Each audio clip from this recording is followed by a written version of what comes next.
Welcome to the December Fairfield Public Library Board of Trustees meeting. December 13th, we are going to start with reading last month's meeting minutes. You all should have that from Jan. We'll take a few minutes and read through that.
Okay, while you're just finishing up reading the minutes, Lori, I wanted to let you know that the full board is here with the following exceptions.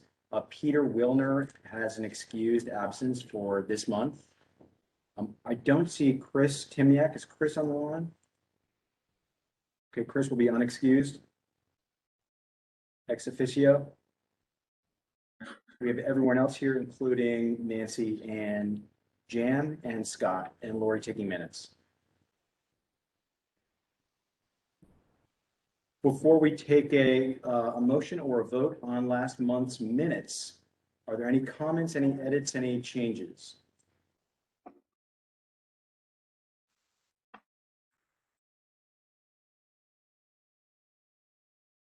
All right, from the staff, any comments or edits?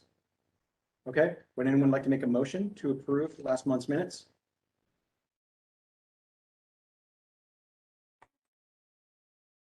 I'll make it. Chris Rogers, someone like to second that motion? I'll second it. Jill Brown, great, all in favor? Okay, this month's minutes are passed, terrific. All right, great, everyone, thanks very much. We are going to move into the agenda portion. So for the chairman's report, I don't have anything formal to go through. I did want to bring up a few points looking forward over the next 6 months. So number one, we're coming into the end of the year. Wishing everyone a joyous holiday season with your families and friends.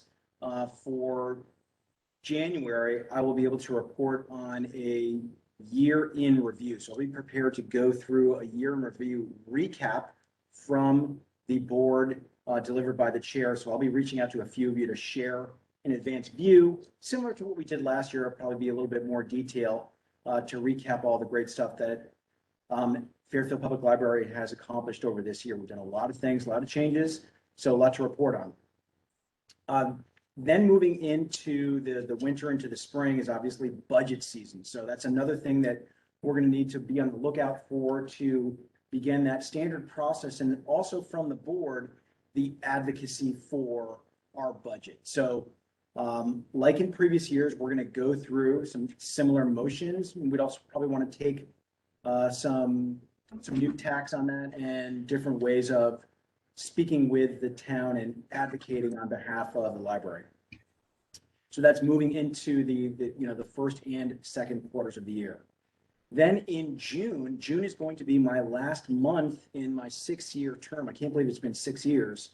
And that is the time of the year that a board seat does become vacant. So if we look at everybody's term schedule, every year on a rolling basis, a seat becomes open. So the last one open is when Duncan departed. We were able to source and interview when we brought Peter in as a trustee.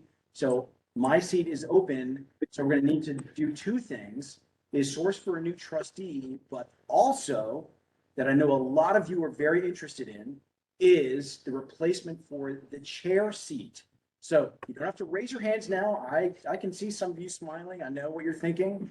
I will say this, that I was a little hesitant about being the chair, but I'm so glad that I did it for a few reasons. Number one, it's given me a much closer and inside look and view of what it means to be on the board and the operations of the library. So I have a much deeper appreciation and understanding for what happens with library. So that was for sure a huge benefit. And number two is that it really got me more excited about being part of an organization and leading a group. I've learned a lot from all of you. Your feedback has been incredible. Becoming the chair and running meetings and leading the agenda, it does take additional work, but I can tell you that the payoff and the benefit has been incredible. So just want to plant the seed that we are going to need to start thinking about sourcing for trustees. We did develop a good process last time. We know how to go through that, but also to think about not just chair position, but there are also going to be other positions too that are going to come up for renewal or looking for new officers for both secretary and for treasurer.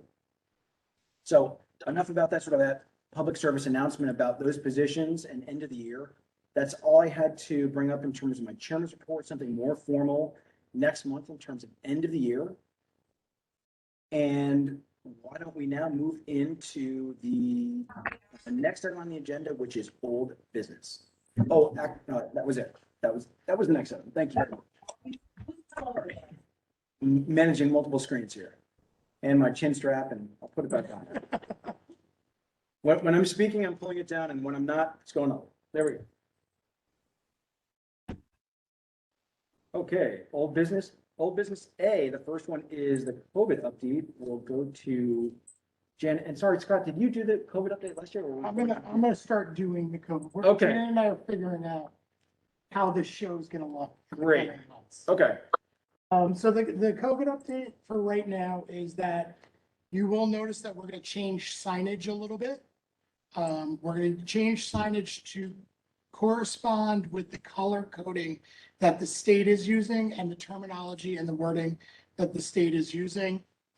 If you have not looked at that map recently, it is all red, except for I think like the town my brother-in-law lives in. So what you will see is kind of, and I wish I had brought an example. You'll see when it's red, there'll be a red dot next to our mask, and it will actually be the language. It is suggested that everybody wears a mask while they're inside. Then when we go back down to orange and yellow, the dot will change and the language will be reflective of that. The majority of the patrons coming in the building are wearing masks, which is nice to see. So we're going to continue to kind of support that behavior as we go along, unless the governor or the select woman decide to change how they're going to handle the way things are done inside buildings. But really our power is kind of to inform the public and hope that they follow how what everybody else is doing and what the best guidance is, and for us to let them know what the best guidance is.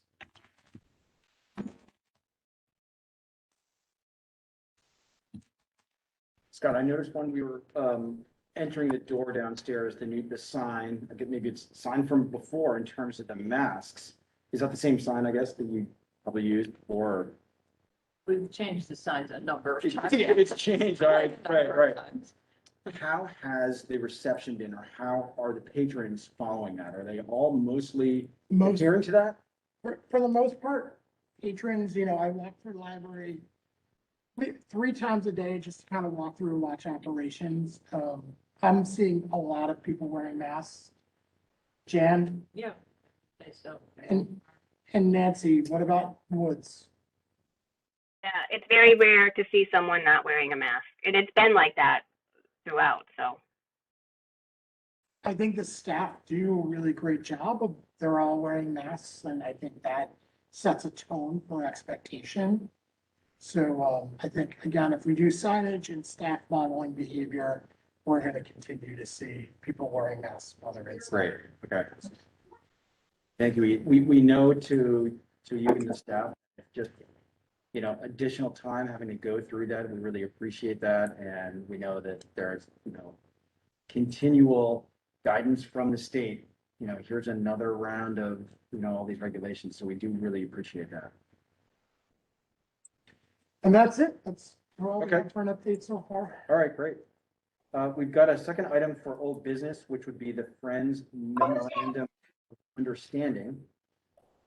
I think, Scott, you and I had talked about this past week, and was brought to my attention is that there was an expiration date on the Memorandum of Understanding. And it would make sense to not have an end date and to make an update with today's date of approving that, and also changing the name of the chair. I'm gonna actually pull that up while we're here. Is everyone on the line familiar with the Friends Memorandum of Understanding that we did? I think it was 3 years ago.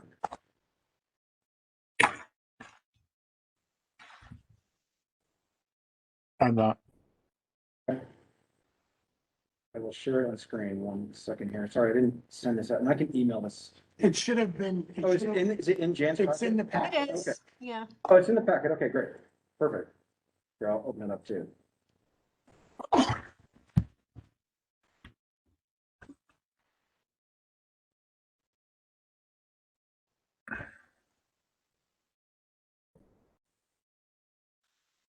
Just hang with me for a minute. I've got a super slow computer right now. Let's see. Okay. So at the very bottom, the last paragraph states, this memorandum of understanding shall be in effect on January 1st, 2018, and shall continue to be in effect until December 31st, 2023. Either party may terminate this agreement for any reason by providing 30 days written notice to the Friends Executive Board and the Fairfield Library Administration. So I believe that the edit that they are looking for that would be of mutual agreement to them and to the board would be simply to change the first sentence to this memorandum of understanding shall be in effect on, and we can change it to today's date, December 13th, 2021, period. Do we need to say anything about shall continue to be in effect? We could just say it shall be in effect with today's date, and then keep the last sentence intact. So what's the rationale? Like why the change? Well, the Friends actually brought it to our attention the last meeting, and I've never seen a sunset clause in a Friends agreement. And it seems that it was a little contentious when it was written, and the Friends, have indicated that they would just like to not see a sunset clause, or at least review it now and all agree that the relationship needs to continue to exist.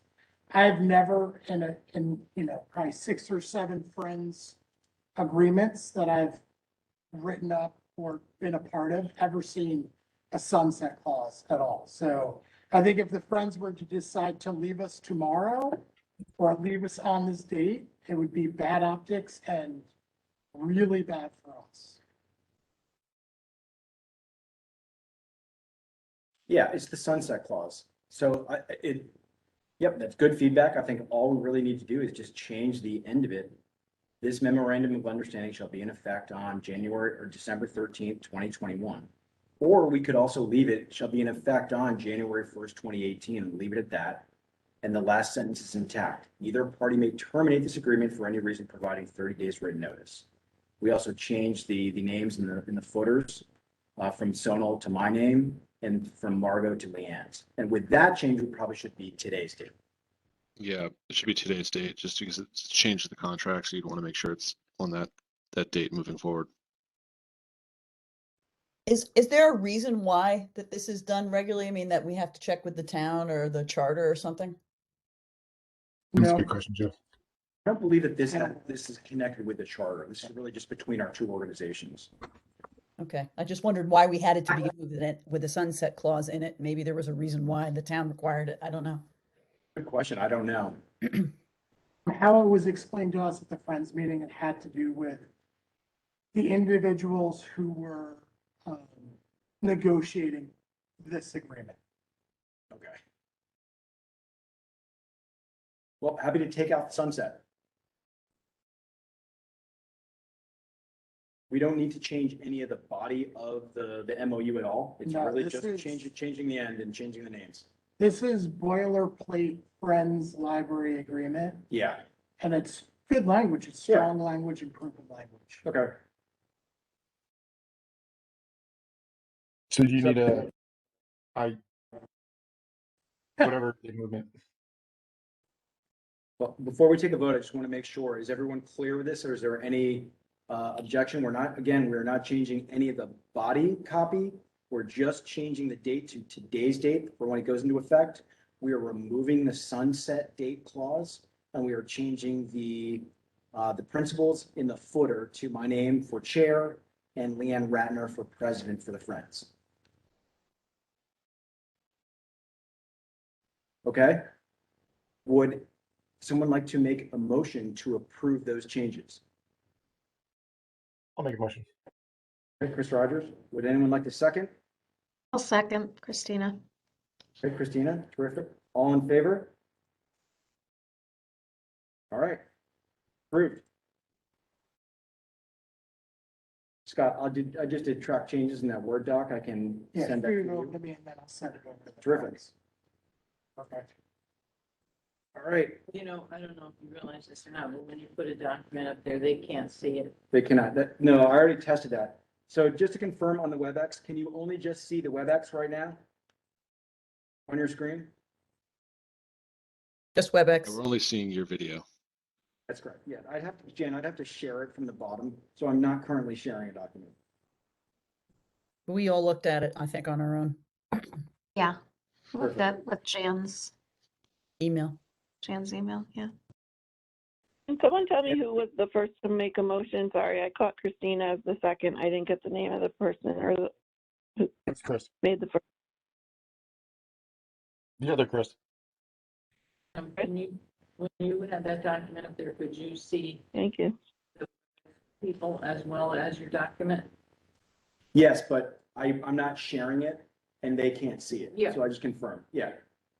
Janice just asked me, I understand. within the room here, we're able to, I have my laptop plugged into the HDMI and we have a screen. So it can see all my documents, but to confirm the WebEx is not recording that and cannot show those documents on the WebEx screen. It's just for in-person for document assistance. Good question. Okay, we're moving on from old business to the Woods update. Nancy Sweeney with an N-E-Y in her formal name, so I will apologize to everyone. I continue to drag her name through the mud with a bad spelling, so it's S-W-E-E-N-E-Y. There are 3 E's in her name, 3. Nancy Sweeney. Thank you. Three No need E's. to apologize. Just, not too much, but some exciting things. Scott will mention this in his report, but we have finished our RFID tagging, so we are good to go for self-checkout. And I think we'll be starting at the first of the year. We're all very excited, and everyone worked very, very hard. It was a really team effort to get it all done. 3 of us took the final thing for dementia champion training. So what this allows us to do is become a dementia friendly facility, and we can now do training where we can teach other people about dementia, and we can have programs, and we'll get access to all kinds of resources to go with that. So like I said, 3 of us took it, so that was good. And then last is we are moving our teen room, the books that are kind of in the middle of the, when you go downstairs, we were actually flip-flopping. We're going to put it over where the magazines were, and we're making that whole space the collection for the teens, and we're going to add a staff desk and some furniture, and then we're going to take the magazines and put them over in the teen room and put some tables and chairs there. So it's closer to the adult section, and then it gets the teens where they can have their section over in the corner, so it can be more involved. And that's all I have. Great to hear. Nancy, I have a quick question for you about the teen area. Is there any concern about that area on the main floor in terms of any sort of like noise issues? And how is the Woods staff going to manage that? Yeah, we talked about it. I mean, the where it is now, it's kind of in a strange location, and so we want to kind of contain it and make it. And they're also running out of room, so they need more room for the collection. We're looking into getting some either sound panels, or we do have right now. We purchased during COVID these whiteboards that we can set up to make like dividers and things like that. So, but that's where we're still going to have the down under. That's where this is really for computer, serious study, browsing of the collection. But the down under will remain, and that's where we'll still have the gaming and the programming, the team programming. So it's really more for the collection and having computers for study use, so they don't have to use the adult ones. Thanks for that distinction. Having the down under on the main floor, that would be quite noisy. Yes, it would. Now that will still remain down under in the basement. Perfect. That sounds like an exciting update for the Woods branch. Yes, everyone is very excited, especially Jen Laceman, the teen librarian. So. Fantastic. Any questions for Nancy before we move on to space planning? Okay, Nancy, thank you for the great update. We're going to move over to Andrew and Jan for any supporting color on space planning. Well, Not a whole lot to update on space planning. We are. You have a question? Sorry, Jan, what was that? I was just going to say we haven't really moved forward, except that we have examined a lot of things. We've looked at a lot of finishes and made selection of the details. And as I emailed you this afternoon, the quote is up to 107,470 now. But there are a couple things that we're letting go from this, so it may just come out around that. No. It's not. Yeah, and the other thing, just to I haven't had a chance to completely digest it, is to compare the two, and just with the other phases as well, to make sure that we're not duplicating anything. I think, I guess, Jan, how close are we to placing the order for phase 1B/2?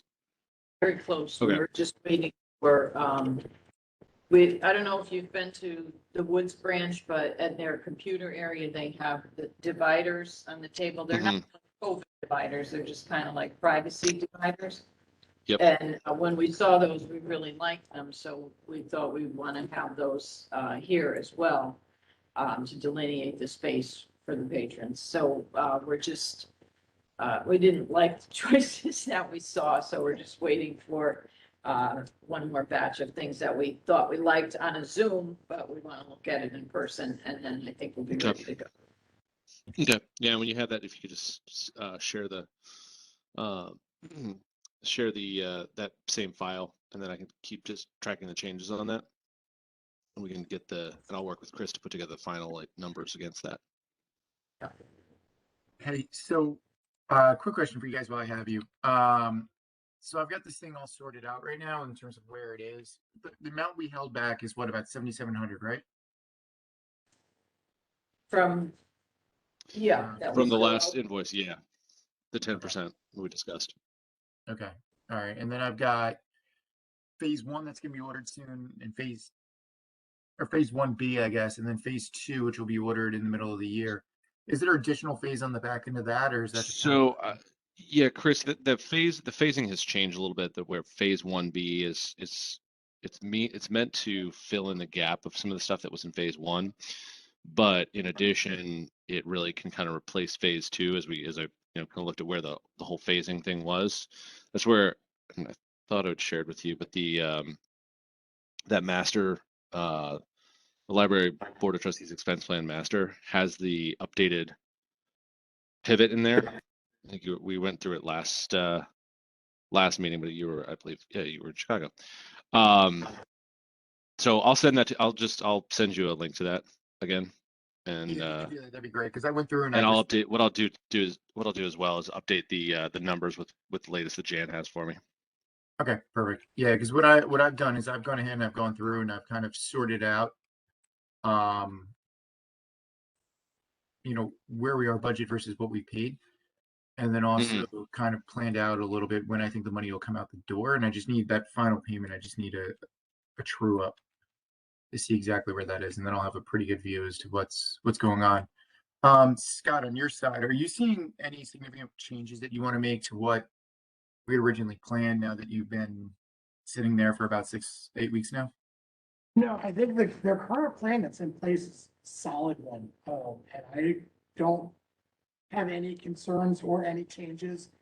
And as Jan will tell you, I have zero interest in picking out paint or the color of furniture. No, I'm talking about more about the functionality and like where things are laid out. Because, obviously that'll move what we're aiming for up or down. But at the same time, we haven't ordered I the think the supply phase one functionality, yet. So now's the time to speak up. yeah, the functionality of the plan looks really good. And I like the fact that it's flexible. So this, the majority of it is material that if we do decide we need to move or adjust, can somewhat be moved and adjusted. So I think it's a solid plan. I think it's a solid layout. I don't have any concerns. Okay. All right, cool. Andrew, quick question for you is, with the different phases, 1A, 1B, 1 and 2, is there a third? And are we like 50% of the way through our furniture ordering and delivery? So we're we're about a third of the way through for Maine, done with woods. And this is why I think the naming should be changed back to phase 2, just instead of phase 1B to phase 2. Phase 3 is the one that's scheduled for mid-year next year, so that'll be phase 3. And honestly, after thinking about it, I think we should maintain phase 3, just because if there is anything else to just finalize, that we want to just put the cap on there and make sure that everything is addressed and everything is accounted for with regards to the plan. That gives us one more pass, but then that would close out the furniture plan aspect of the space planning for this cycle, if you will. Okay. So phase 2 would be early 2022, and phase 3, which is the final phase, would be the remainder of Maine in the middle of 2022. And is everything in those phases, is that the result of the initial space planning from, what was our consultant, Jan? Deanna, wait, 4D. Yeah, for 4D. So does that represent everything that 4D Yes. is? recommending? Yeah, and that's where phase in the update that I made to the adjustment to phase 2 to make it reflect phase 1B takes all that stuff, make sure we're kind of quote unquote staying whole for the entire furniture plan. But there was some learnings, as Jan shared last month. There were some learnings that we had from the first phase that allowed us to adjust a bit of the planning. Okay, great. Jan? So Deanna is now beyond her, what she was contracted for in the beginning. So at this point, anytime that she spends with us to iron out these details, make changes or whatever, she's charging us an hourly rate. Just want you to be aware of that. And what's our hourly rate? What is her hourly rate? $85 an hour. $85 an hour. Okay. I think that's fine. I mean, if we need to, or as we go along, I would say if it gets into, more than a few hours. Yeah, we probably have to revisit it. I don't I don't expect it to be too much because, most of it is laid out pretty well. It was just that, like, when we saw what was at Woods, we wanted to make a few little Sure. changes Sure. rather than regret it Yeah. later. It's do it now.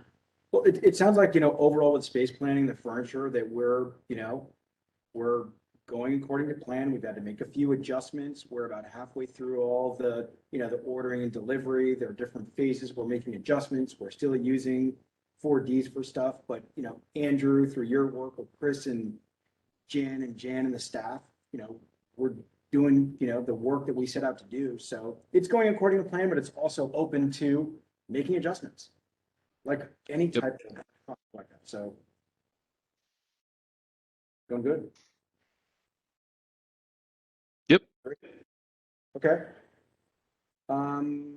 Anything else on space planning that we need to address besides the furniture? Any open items from Woods or from the study rooms? Anything need to be adjusted there at all? No, Okay. study rooms are getting well used. Yes. What percentage on the study rooms get booked every week, would you say? Of the 10 rooms, like, what's the capacity? Are they at I'd have to 20%, look, but I've 50%? seen times when 8 rooms are occupied.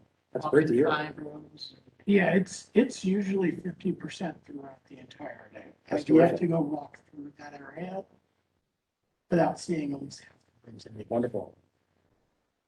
Well, I'll make another pitch for any of you who have not booked and used any of the study rooms. They're wonderful. The system online is terrific.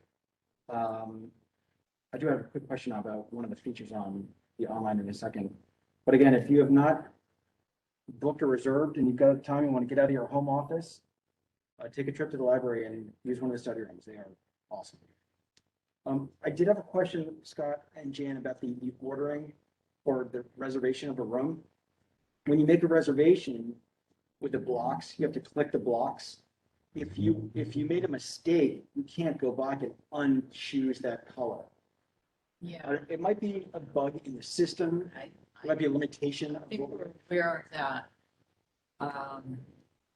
I'll mention it again, but I'm not sure it can be overcome, because if you try to go back and fix it, that room is not available because someone is in the process. It may be you, but it doesn't recognize that it's the same person. One way you can fix that is you have to end up logging out and closing your browser, and then you can go back in. That usually resets it That cancels your reservation. sometimes, but for regular user experience, if there's a way to, So Adjust that? pick the blocks.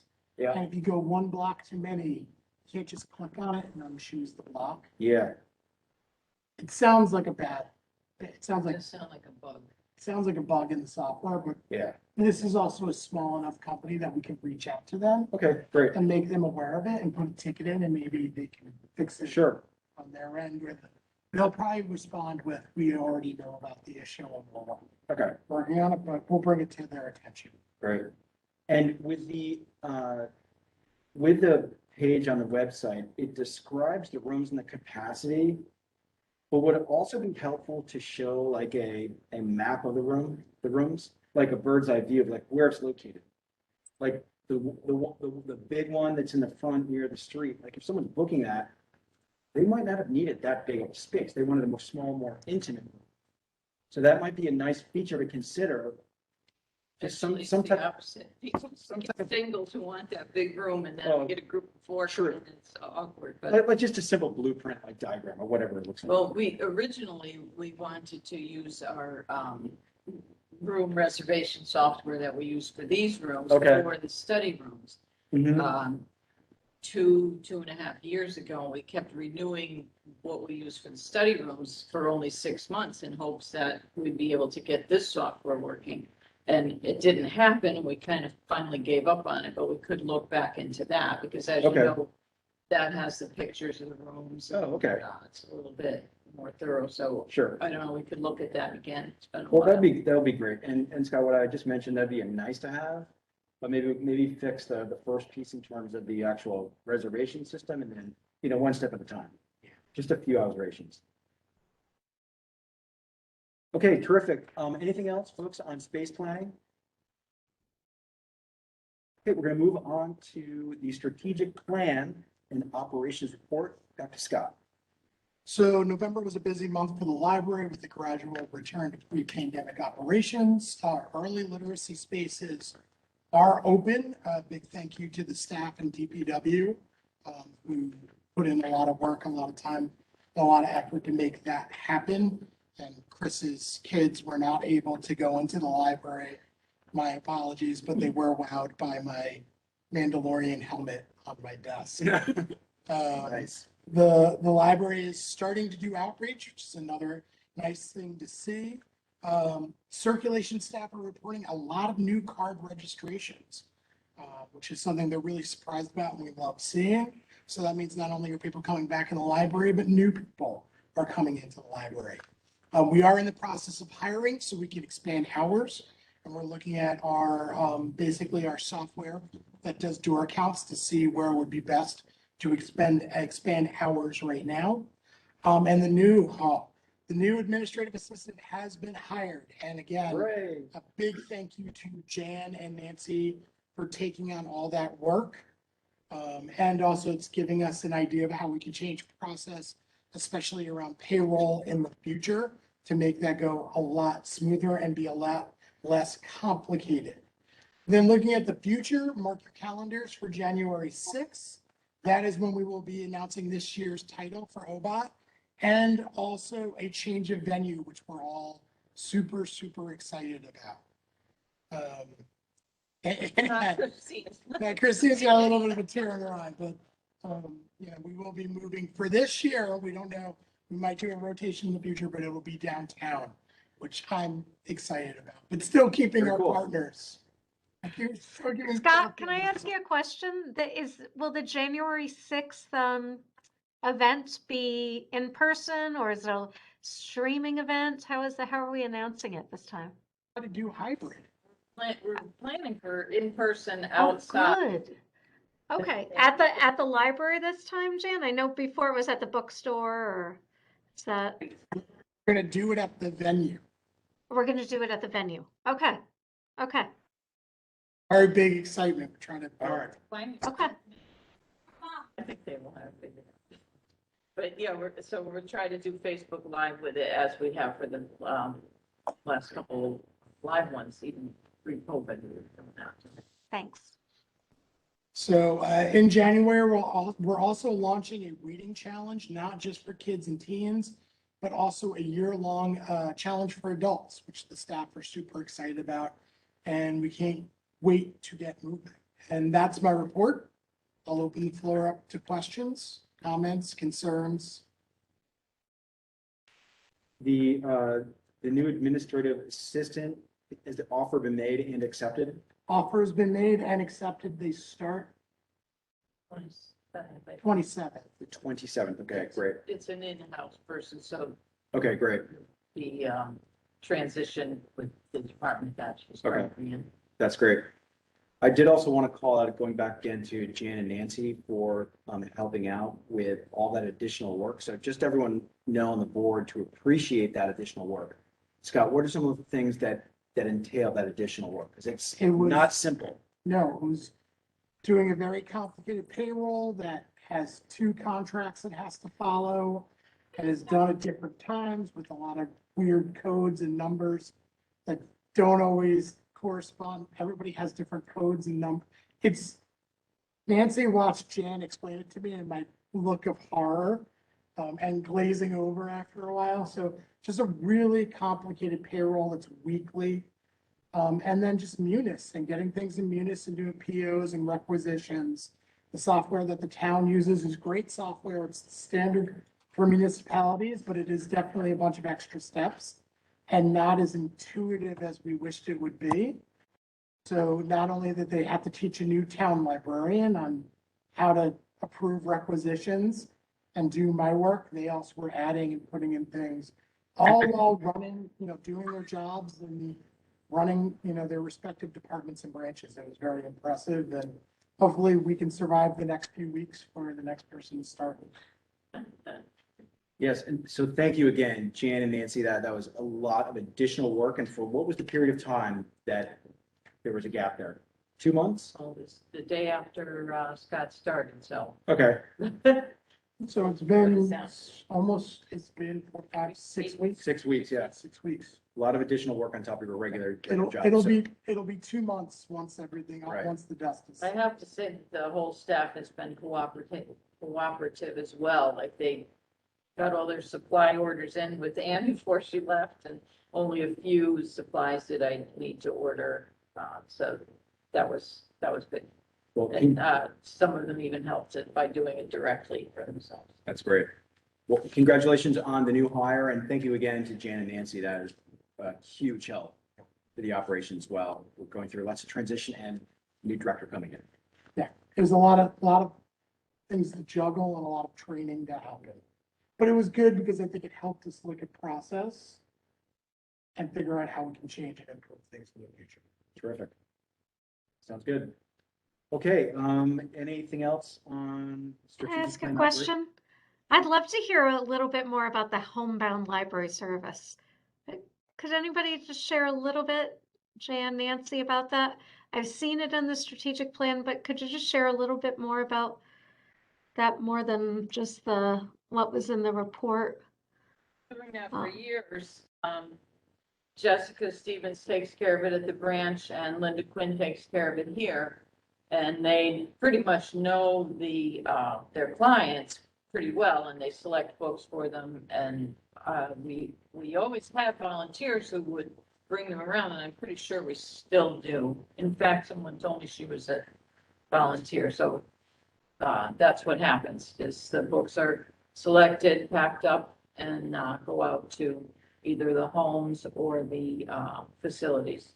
Shannon, how do people know about that service? Is that in the newsletter or is that senior services or like the senior center? We have flyers that I believe are over at the senior center. Okay, it's a great service. Thank you for that. That is a really amazing service. That's so awesome. Thanks for asking that question. Okay, we're going to stay with Jan, moving over to finance and budget. So our regular budget is pretty much on target, a little bit behind because we've been too busy trying to pay the bills we already have rather than making any new ones. But that will all come together, no problem. There was very little check activity this month, but if you look at the revolving fund report, there was quite a bit of money that went out for the space plans. Those were the big bills for the furniture. So, and that 7,947, there was the gift from the Shop Foundation. David, you Yep. know something about that? Yep. $7,500 additional, which we had gotten money from Shop before, and this is additional, unrestricted.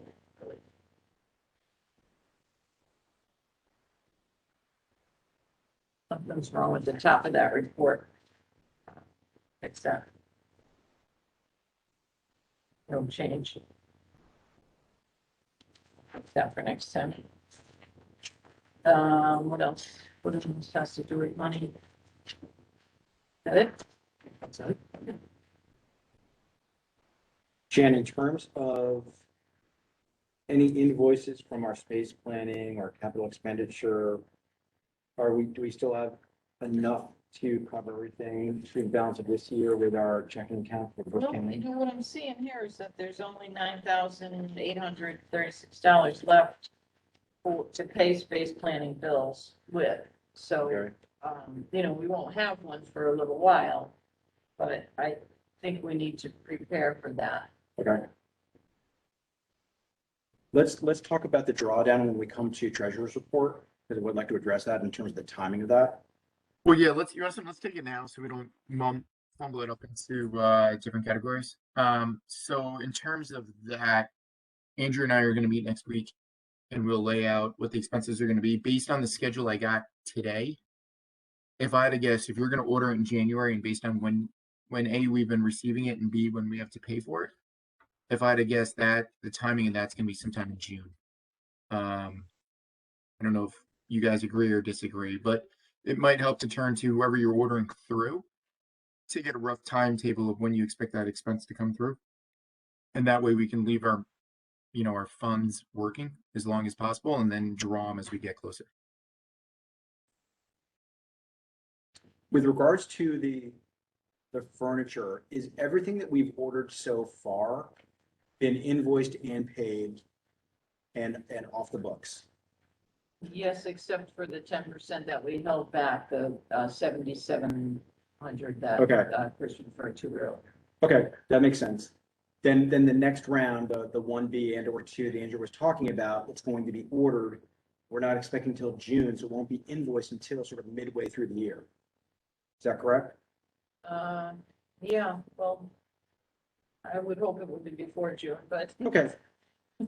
But it's I not. Yeah, just know, that's I know where right now in terms of ordering furniture, if you're ordering from, you know, a name brand store, whatever you want to call it, the delay is anywhere between 9 to 14 weeks at this point. And so I imagine with everything else we've seen to date, this is going to be the same, if not longer. Yeah, that makes sense. Yeah. You get a potential new trustee in the background there, Chris. He likes to read. Hey, stay curious. Stay interested. Okay, well, that makes sense. Okay, Jan, so I think that we're okay right now with where we are. And, you know, the first ordering, we're not gonna worry about any sort of invoicing or payment for, you know, many months from now. Yeah. Okay. All right, any questions to Jan for regular finance? Okay, thank you for the detail. We're gonna now move on, or stay with you, Chris, for the treasurer's report. So, you know, I sent across you know, where we stand in terms of where our current endowment as it currently sits right now. It hasn't really moved much in the last 2 months, which is perfectly fine considering the amount of volatility that we've had. I'm going to share a bunch of screens with you guys real quick, and then we can, and then I'll get into the main functioning or the main thing we're chatting about. I just got to figure out how to share it. I'm a lot more familiar with Teams at this stage. Why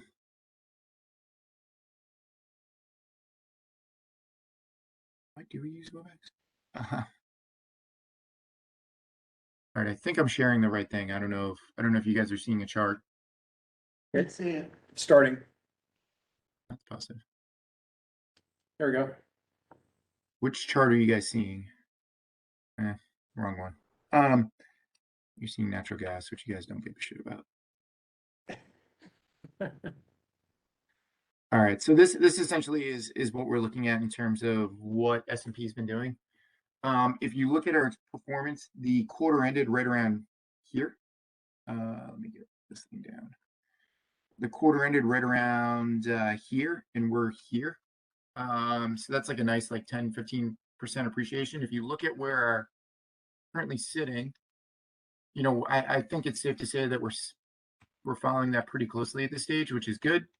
You know, we're up 3%. The market's probably up 10%, but it's been super volatile, which makes it a little bit difficult to actually ascertain what's going on in the market. And again, we're not actively supposed to be managing this, so I think that's better. And that leads me into the next thing is Dave and I sat down with our advisors, which are the Vanguard group, and we talked about our performance within the fund itself and how it's going and what kind of their key trends going forward are. I think the key takeaways, and again, depending on how I think the key takeaways, and this all depends on how into these things you really are, is that they expect increased volatility over the next, I'd say 12 to 18 months. That's coupled with the fact that they do anticipate increasing interest rates. And historically, when you have rising interest rates, you'll see funds get diverted out of the S&P, which is primarily where we've held 100% of our endowment, and you'll see them diversify into other spaces. The way we are currently constructed, we've got about 60% of it in equities, and that's a mix between here in the United States and over in Europe, and the remaining 40s in essentially fixed income plays, which is more or less interest rates. And that's kind of a hedge or a buffer to all of our exposure against equities. You know, talking to them, this is I got the sense from them that this is in line with what other endowments in similar positions as us are currently doing. There seems to be a lot of, I would say, de-risking, essentially moving funds around and taking a little bit out of equity and putting it into other areas where you can essentially minimize your potential downside. Which I think, like I said earlier, is the prudent thing to do. I mean, I think we're going into a certain level of uncertainty over the next 12 to 18 months, and being positioned properly will do that. One negative, I think, is the takeaway is originally when we first started talking to Vanguard, they anticipated that our annual appreciation was going to be somewhere to the tune of like 5 to 6%, and they've bumped that down. I can't remember the exact number, but it was somewhere between 3.5% and 4.5% is where they anticipate the returns on a portfolio such as ours over the next, I would say, 5 to 10 years. So that's something that before David leaves, we'll probably sit down and we'll talk about how we want to accommodate that. Because A, for starters, our fund obviously will not grow at the same 10 to 15% that we've seen over the last 5 years. And B, we do want to be able to give back to the library and spend that money. And so we're going to just have to make some proper adjustments and make sure that, we're not depleting our sources essentially. So I think that's going to be a trend before David leaves. Over the next six months is something that we're going to have to spend some time on and put together hey, look, this is what we're going to do. I don't anticipate us changing the original thresholds that we set, but I do think, I do think we're going to have to accommodate that and take into account the fact that we do anticipate some changes and our portfolio isn't necessarily going to perform the same way it has historically. Does anyone have any questions? Yeah, and I'll add to Chris's review there is, our meeting with Dan Voss, who is our account rep at Vanguard, who specializes in nonprofit and foundations, very competent individual. They manage these funds based on Vanguard guidance. We have good balanced diversification, low cost to all of these investments. They're not making any individual recommendations of, which EFT equity type bond. We trust their guidance. We don't get into that level of detail. And like Chris had said, in terms of market volatility and what we can expect over the next few years is, fairly standard in terms of hiring a custodial advisor like this. Very good review. If we ever need to get into any specifics, they're, a phone call away, but very competent, account management was a good review. I did emphasize to them that as my term ends in June, we're going to need to have the new chair be approved with the paperwork and then take my credentials away because I do not want to have access when I exit. Let's make that official. So just a formality there, just to let Dan know about that. And also one last thing, moving on off this, Scott, you're good. We got you set up 3 weeks ago. Are you any issues, check signing, access, anything along those lines? No, that was perfect. And thank you for doing that because we ended up needing to get some stuff done, a cashier's check cut. It was perfect timing. So thank you. Okay, perfect. Yeah, no, I'm happy I was able to get it sorted. It took a little longer than I thought it would be, by the way, but happy it worked out. I finally ran over there instead of said they wanted me to fax paperwork. I ran over there so I could meet the account person, handed them the paperwork in person. And now they know who I am and things I think will run smoothly. No, it's good. I can't remember that guy's name, but he's super friendly, super helpful on things. So it's good that you got to meet him. And yeah, I met him. Yeah, they're big on service. Yeah, their customer service. And it's right across the street. Yep. Yeah, no, they're really, really good. So happy you met him. Happy everything worked out. Let me know if you guys need anything else. It's pretty easy to do. By the way, on a side note, did you get your credit card printed? So I haven't gotten a credit card from that account. No. So Okay. If you have an issue, let me know. I can go over with you, but they print it in store, so it takes like 10 minutes. Is it a debit card versus credit card? it's a debit. It's a debit card. I'll follow up tomorrow because doing the math, I probably should have received it by now. So if they had sent it through the mail, so we'll talk tomorrow. I'll drop you an email and then I'll go over there and talk to them. Yeah, that's fine. Whatever you need. Does the library use any cards, any sort of like, card commerce for any purchases for regular operations, or is that all done through like? Yeah, no, we have Amex cards. Okay. Town assigned. The town assigned, okay, that makes I sense. think 61 building. Got it. Apartments. Okay. All right, Chris, thank you so much for the update on the treasurer's report. I don't believe we have, hold on 1 second. I do not recognize a name. There is Peter Britton who just joined. Can you announce yourself and your role? Peter Britton, RTM District 10. Welcome, Peter. Am I in the right meeting? This is the library meeting. Oh, then probably not, actually. I also have Marty. Sorry, okay, we'll try the other one. Thank you. Also join in this meeting. Well, we're. I got it. Yeah. Okay. All right, I gotta jump. Bye. Looking at, I don't, Leanne or anyone from the Friends is on this meeting. Is that true? Okay. Does anyone have an update from the Friends? Well, Scott and I attended a meeting last month. I think we, would you report? Yeah, I mean, we should talk about the book. Well, I just want to say that tomorrow here at, in this room, we are having a local author book fair, which the Friends have kindly put together.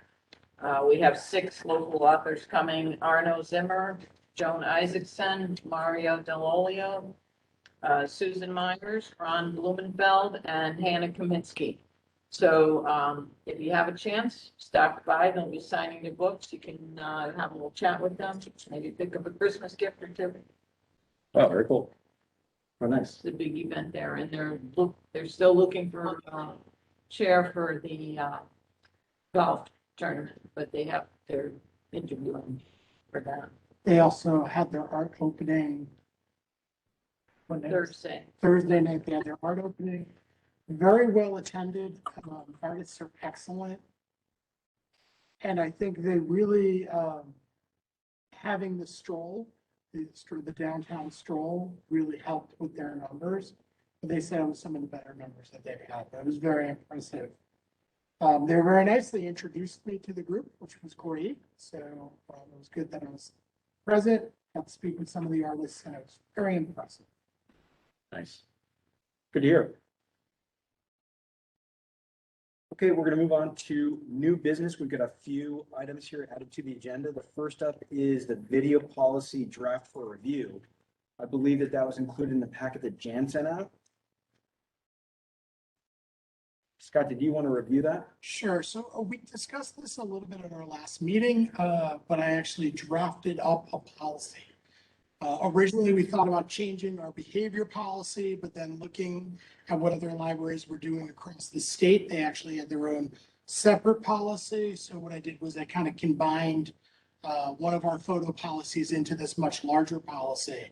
And what this does is it lays out just when photography is appropriate and when it isn't appropriate.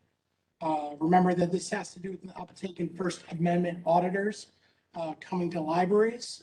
The big concern there is recording patrons in the library violates their use or violates their ability to use the library privately. The library is a limited or public forum. So that's how come we can create policies that kind of control how people use the space.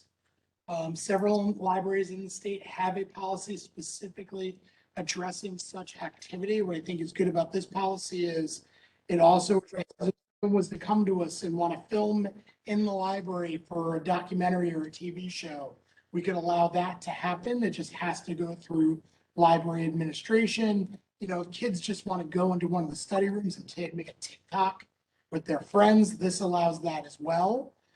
So I think it covers all of our bases when it comes to photography, and we included audio recording because podcasts have become so big that we want to make sure that people aren't audio recording other people's conversations. I think it covers everything, and right now the board can't really vote on this policy because it's currently in review by the town attorney. So we're going to have the town attorney look at it first, get their feedback, and then we'll bring it back to the board with the red line edits once they've kind of, in my experience, probably changed a lot of language and replaced some commas and added some periods in some places. So that's where we're at with that. But we're getting there. I think it's good though for the board to have this policy for you all to look at and review before our next meeting to kind of build some substantive questions and concerns. And Scott, before the board votes on this, it's going through review with the town attorney.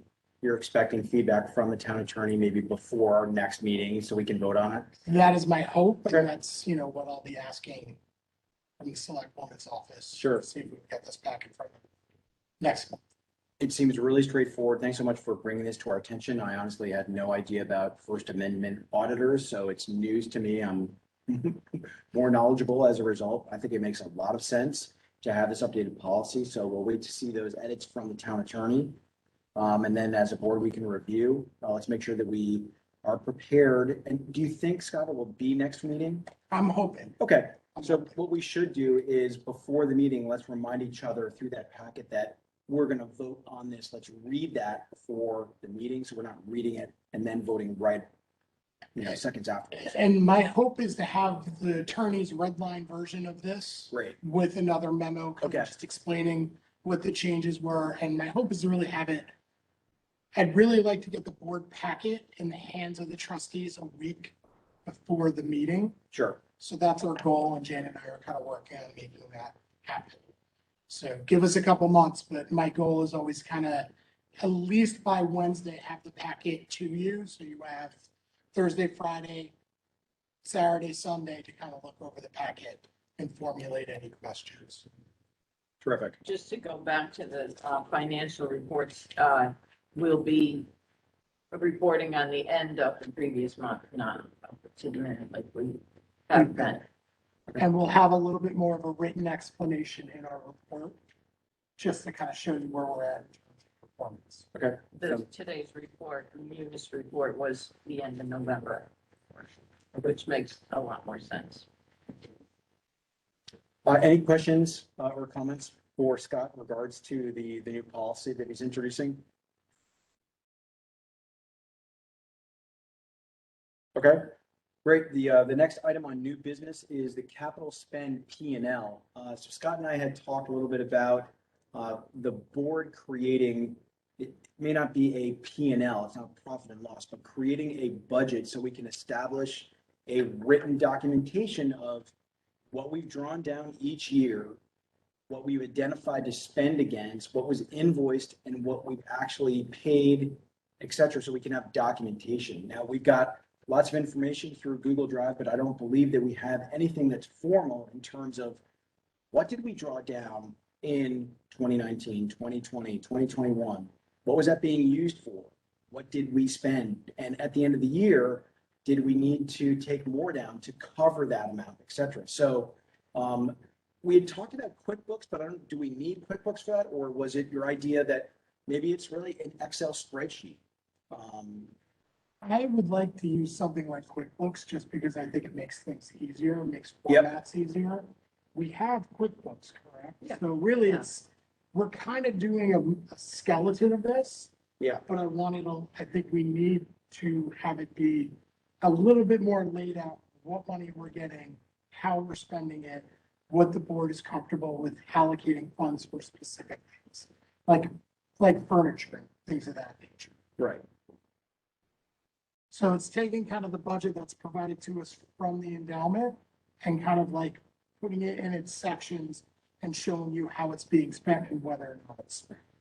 I think it makes a lot of sense. And the reason why I put it down here under capital spend, so it can be a variety of projects. So we've used capital spend out of our endowment for professional development, for space planning, for strategic consulting, for sourcing candidates, all sorts of things. So it would make sense that we've got something that's formal that we could say, we drew this amount down in this year. Sorry, Mom, that's getting me there. We drew this amount down. There were all these invoices that were invoiced against it. We were able to then pay this amount. It came out of this fund because it also creates, an audit trail for us, but it also gives us an idea of what we allocated and spent in years past, what we're projecting and forecasting moving forward. And I think it'll help, like, the work that Chris is doing with kind of forecasting what we're making and trying not to spend down, our endowment too much. I think this will help us kind of figure out where we've spent to kind of bring to the fund to make sure that we're making enough money and what the impact's going to be. And then I had a great meeting with Peter and we talked about fundraising. Probably, the thing you need to do with fundraising is really to show where you're spending that money.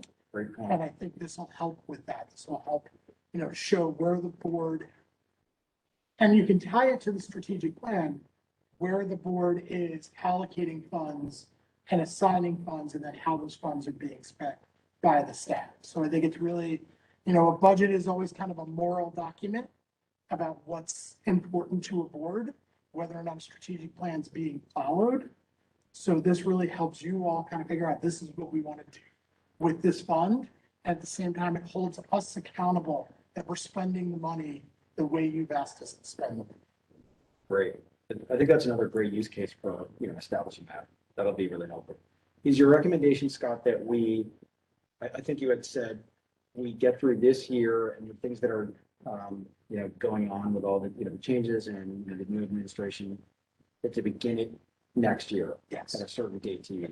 We're gonna work out a plan and we're gonna have something a little bit more written out Okay. about how we want it to look. Yep. But my suggestion is to not start it in the middle of a budget. Yep. And to actually start it with the new budget. Okay. That makes sense. Any comments, questions in terms of the idea around creating our own capital spend P&L? Chris, any thoughts on that? I think obviously being able to look, I think fundamentally at the end of the day, whatever, Scott's the librarian, right? So if he would like it to be in QuickBooks and being able to break it out accordingly, that's, we're here to support him. So I have no issue with that. It's just a question of getting the data in there and being able to extract it. Great. Along the same lines, one thing that's not on here in terms of new business is what are we looking at in terms of our roadmap for capital spend? Now that we're getting towards the end of, I think, some of the key phases. We've already done the study rooms, we've done, furniture, we did circulation and other, desk stuff. So maybe we need to revisit that roadmap or capital spend plan. I don't think we ever established as a board, when do we reset that each year, take a look at that. So that might be something for us to think about doing in January or February. Well, I think the key is at this point, what we've done is we've set, we set our path through the end of 2022, right? And when we had these conversations, the way we left it up is, look, we'll take a look at anything that comes around, but someone needs to present a plan to us in terms of what we want to spend our money on or how we want to, send the 2% that we've set forth, or the one, I can't remember the exact percentage, but the percentage that we're going to go ahead and get forward. So if there's ideas, then we need to start taking that into account and plan for it accordingly. But, obviously there's been a little bit of a transition over the last 3 to 9 months. If there's something that needs to get spent, by all means, let's start discussing it now so we can start budgeting and planning for it over the next 3 to 6 months. I mean, we have a certain amount earmarked on an annual basis to spend for it. But that being said, we're not going to simply just spend the money because it's, quote unquote, burning a hole in our pocket. There needs to be a plan. There needs to be a reason.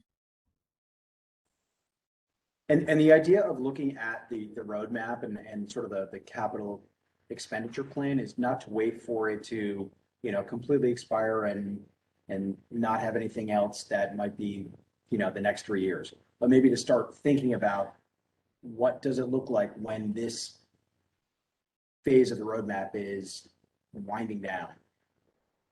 I don't think there's any hard time on that, but it might be a good thing for us to look at maybe in the first half of the year in terms of maybe updating that. Okay. Yep.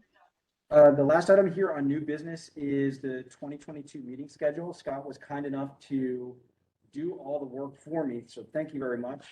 And one of the great things about what Scott did is he not only looked at holidays and conflicts, but knowing that he and Jan meet with the Friends on Wednesdays, the way that the schedule was our meeting the same week as the Friends. So he's worked to create the board meeting for us, I think the second Tuesday of the month, and the Friends is the third Wednesday of the month. So if we could take a look at that meeting schedule, we'll want to go through a vote on that. So if you look at the packet that Jan sent out, you'll see the 2022 meeting schedule is a Word doc.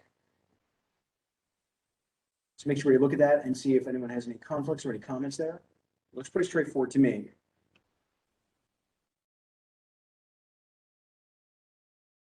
No major holidays, spring breaks. I did have a question for you, Scott. You've got annual meeting in there. Now, I know as according to a lot of bylaws with library boards, typically in July is the annual meeting. Now, we have not, as a board, to my recollection, ever had a formal annual meeting. Am I correct there, Jan? It's really no different than the monthly meeting. That's other than you're correct. supposed to elect the officers at that. Well, we actually have selected officers before that because remember, the terms end in June. I think the officers are sworn in July. Yeah, they are correct. Well, I think we take a vote on the officers it might have been May. And they're sworn in June for beginning the next month. Oh. Because so the trustee seats expire in June of each year. So the officers would have to be known by that June meeting. Bylaws say July. It does? Yeah, I was sworn in July, but that was, I recall that. Yeah, but I don't know if, we could look at the minutes of the last couple of years. And if the fiscal year is a July to June,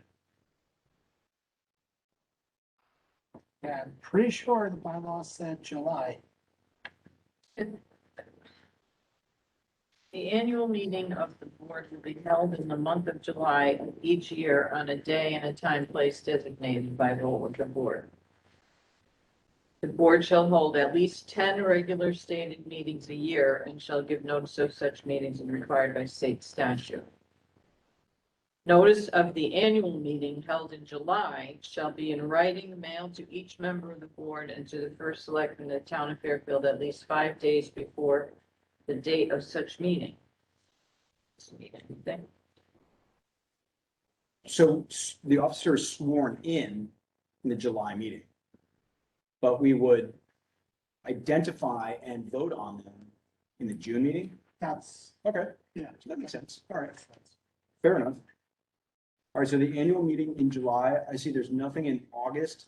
Now, in the last 5.5 years, I think that we've met twice in August of those years. The other years, we voted not to have that. So I think it's fine if we wanted to keep August off this calendar for summer vacations as a break. We did keep it this year because of the director search. So this looks like it's a calendar of 11 meetings.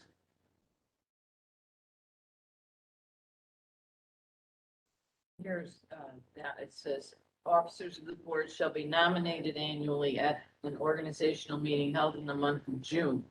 The nominating committee described in section 1 of Article 2 shall present the names of its nominees for the office of chairman, treasurer, and secretary at the June meeting of the board each year.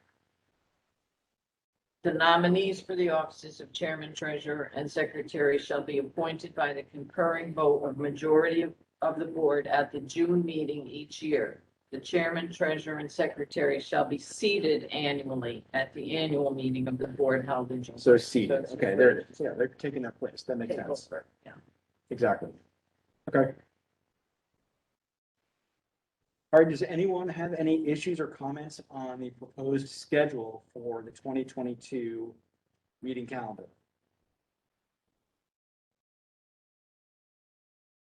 Again, this is 11 meetings with no meeting in August, the annual meeting in July with the new officers. The majority of these are the second Tuesday or the second Monday of each month, with the exception of February due to Valentine's Day and then October due to Columbus Day. David, I actually have to look at, I'm now going to be a deacon for my church, and I just remembered that was on a Monday. And I'm wondering if it is the second Monday. Hold on. Because I knew that this was always, in my, 4 years, 5 years. Give me 1 second.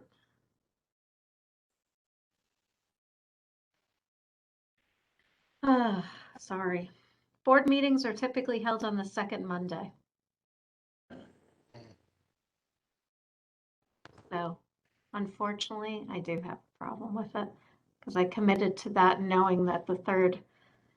What time is your meeting? 7 to 9 p.m.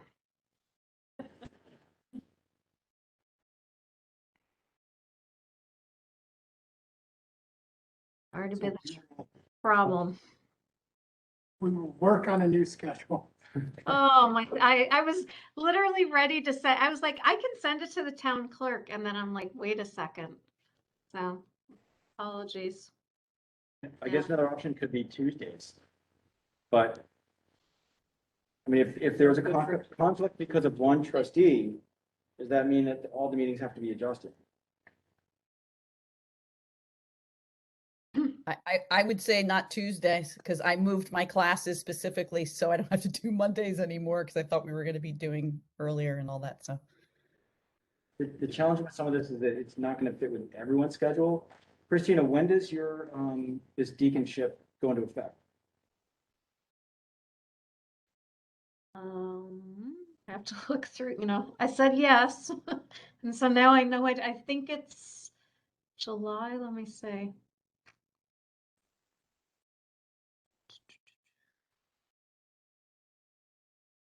Maybe March, actually. Would start with a February board meeting. So, February. This was proposed for the first Monday. So that would work.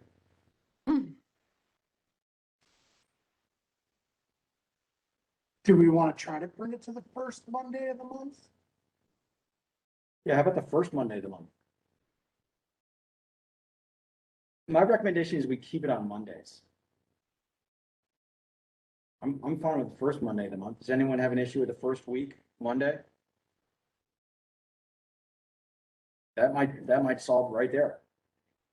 Yeah, because it would be. Yeah, Yeah, Mondays are manageable for me. Once we get into Tuesdays through later in the week, my travel schedule goes through the roof, and I've got multiple kid activities that I'm either coaching or responsible for something associated with it. And even Mondays are tight.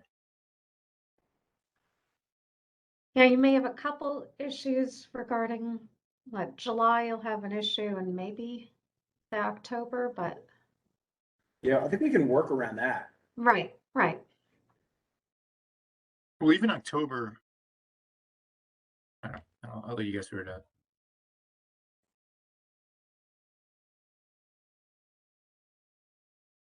I'm gonna look up a quick 2022 holiday schedule. the July 11th, the July meeting we couldn't do because I think that's actually July 4th. Yeah. That's, So we could adjust that. yeah, so that I would leave it at the 11th. And then Labor Day is Monday, September 5th. So that'd have to be adjusted. So those could be, those could be the only two. So I'm gonna work on a proposal which has the first Monday. I'll also go back and look at the third Monday, Okay. and I'll send something out to them. What about since this is our December meeting, we need to at least vote on the next meeting. Could we take a vote on when our January meeting will be revisit the revised schedule at our July meeting. We then approve the 2022 schedule. Now, the question is, does the town require we have to have the 2022 schedule in before the end of the year? I know, yeah, I know we've sent it, but Jan, I don't see you on there right now, but I know you were looking at we've always sent it after the December meeting, but, do you recall, Jan? I don't know. If you could send this and then revise it. That's what I think we should do. Scott, why don't we do the first Monday of each month, adjust July and September to the second or the third? And as needed through the year, we could make a change and then submit that change to the town clerk. First Monday, so it was the July meeting and the. In September, so July 4th, we want to move that one to, I'll give you the date right now. So the date for that would be, so instead of July 4th, would be July 11th. Yeah. Okay, and then for September, would be instead of September 5th, which is Labor Day, would be September 12th. Which we have. Okay. So the rest would fall on the first Monday of each month. With our next meeting to take place on January 3rd.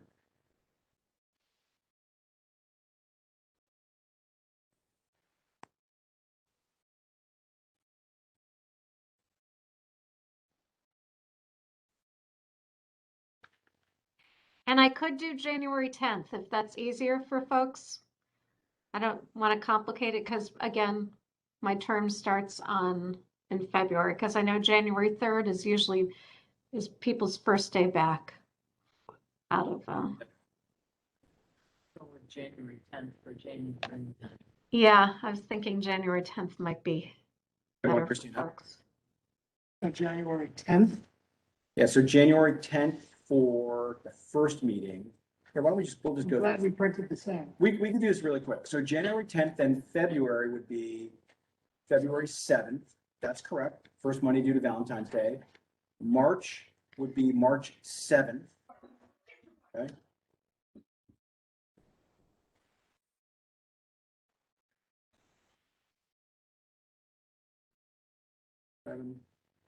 Okay, then April would be April 4th. Okay, May would be May 2nd. June will be June 6th. July will stay at the 11th. No meeting in August. September will be now September 12th. We already have it as the 12th. October will be October 3rd. And then November will be November 7th. And December will be December 5th.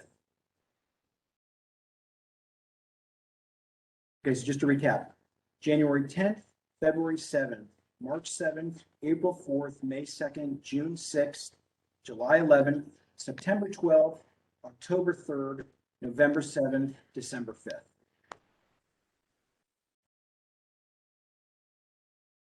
All right, we made a few updates, a few adjustments. Does that work for everyone? Any conflicts? Folks on the WebEx? Okay, would anyone like to make a motion to approve 2022 schedule? Christina, this is all you. Oh, thank you. Sorry, all. I make the motion to approve or adopt the 2022 schedule per our conversation. I will second that motion. Aye. All right, all in favor?